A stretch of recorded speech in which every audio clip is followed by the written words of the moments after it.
What is unethical as fuck, but is extremely common practice in the business world? Firing a manager then dumping their responsibilities on a regular worker with no pay raise. More generally, not replacing workers as they exit and dumping the workload on the dwindling staff without increased pay. I'm currently experiencing this at my job. I've only been there about 5 months and already I've seen more than a handful of people quit. I got a firm speaking to the other day because I did not complete my tasks, which now include the work of 3 people, in the time that it would have taken me to complete the work of 1 person. It's getting absurd. I understand why people quit. Not paying invoices until you've been chased multiple times, as standard policy. Had a boss who did this, but hated it when people did it to them. Boss claimed they paid late because everyone else did, but there are plenty of arguments each way there. Boss also hated it when one creditor applied to have the company wound up, liquidated, for non-payment because of the delay. In boss's semi-defense, it was like the proverbial sledgehammer to crack a nut. The bill was for a relatively small amount of money. In the creditor's defense, I think they were making a point about the whole late payment practice in general. A tactic that should be used more often. It's usually cheap and easy, and nothing moves a payment like the threat of bankruptcy. I worked as a fraud investigator at a bank. We have rules and laws that we have to abide by, or the company got fined. I had a higher up, probably 2nd or 3rd tier from CEO, tell us explicitly that there are no exceptions to the rules except for our more affluent customers. That's why I hate management. They lie. Oh, next year you guys will have the holidays off.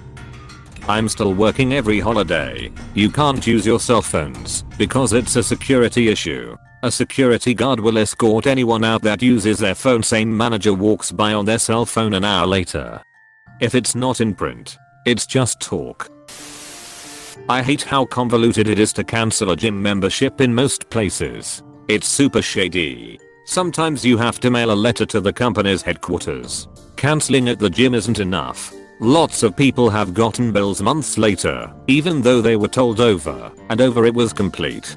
I had such a hard time canceling my Planet Fitness membership, I finally had to cancel the card it withdrew from. I cancelled PF a couple years ago by telling the front counter that I didn't want my membership anymore. I think I had to sign something. Took one last Tootsie Roll and left. Did it change? When I worked part-time at Sam's Club, the manager was intentionally cutting our hours back to take away from our bonus and add to his at the end of the year. This also happened when my husband and I worked at the Home Depot. The bonus was more than some people make annually. One of the ASMs straight up bought a new car. Unpaid internships are supposed to be on-site learning opportunities, but are often just slave labor. It's actually illegal for an unpaid intern to do anything that can be considered work for the company, but it hardly gets reported because those interns want/need that slave internship to get into their career field.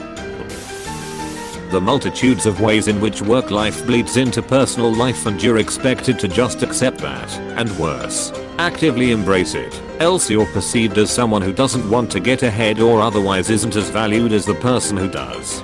The company will always try and get more free time from you, but far less than always, bordering on never, actually give you back what that extra time costs. Another subset of this is when you go above and beyond for a company once, out of external pressure, or just the goodness of your heart, and suddenly that becomes part of your job, and God forbid, if you ask for extra pay because of this. Raising prices before putting items on sale. Looking at you, Coles.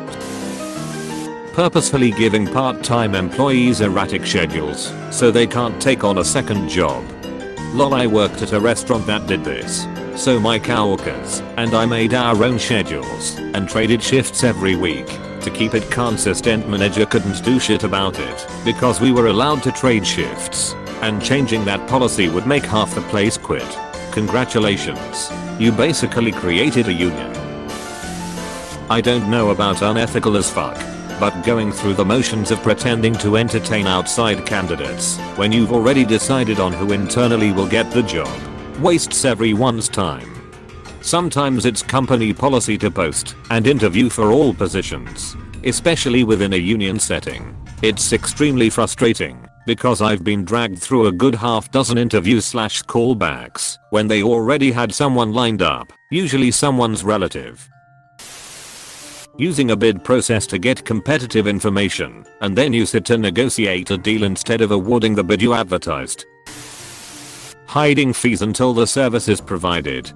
I was in a car accident that required an ambulance ride, and I was charged double for it. Apparently the two ambulance companies in my area are in cahoots. So rather than share the business in my area 50/50, they apparently devised a way to split it 100/100ths. They each have one person from the other company ride in their company's ambulance. The explanation I received was since a medic from the other company was riding along in the ambulance I took, they now can both charge me. Again, they didn't split the fee. They each charge me fully. It's almost a brilliant scheme, but also absolutely unethical and ridiculous. And I can't fathom how this is even legal. On a side note, they didn't even treat me on the ride. Treating people bad to make them quit the job because you don't have the balls to fire them, or you are afraid that the word your company can fire someone anytime will spread and you will lose control.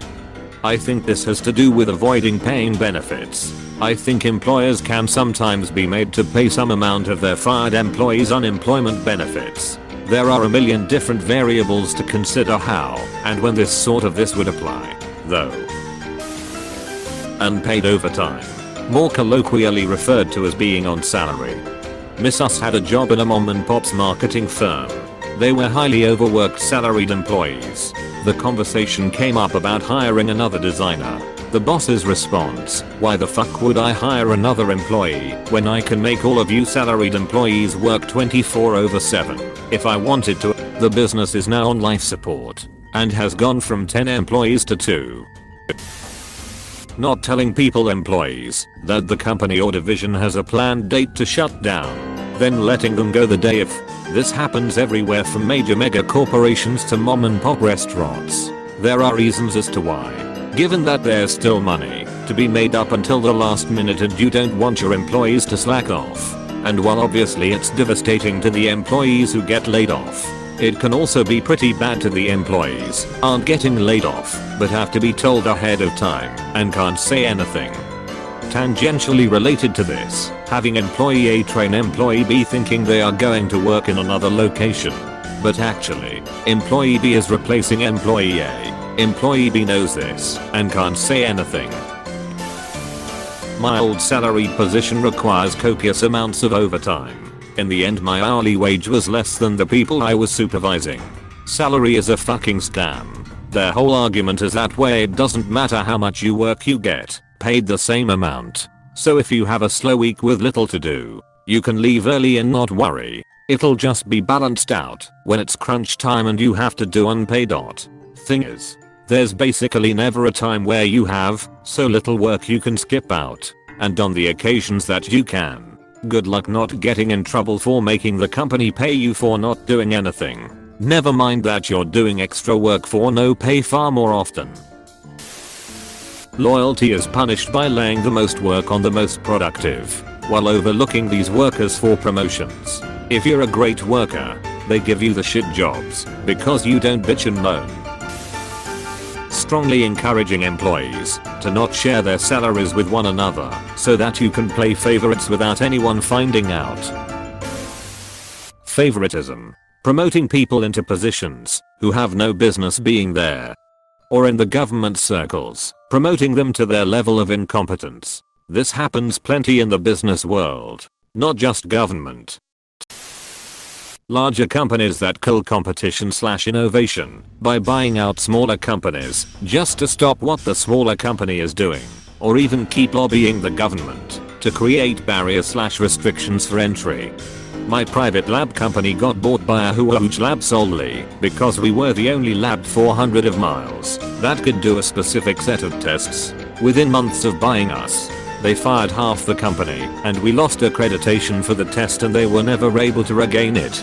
Now they've turned us into a service provider and everything we do is based on how much money we can bring the company. Overworked, stressed, 50% of the building is always looking for new jobs. Firing someone the moment you find out they're looking for another job. This is something I'm actually quite impressed with my current workplace. They know I'm actively looking for a job, but they are still sending me to trainings, so I can use that in future employment opportunities. Employer wage theft is said to exceed the amount of normal theft in the US. https://n wikipedia.org/wiki/wage_theft. Selling user data.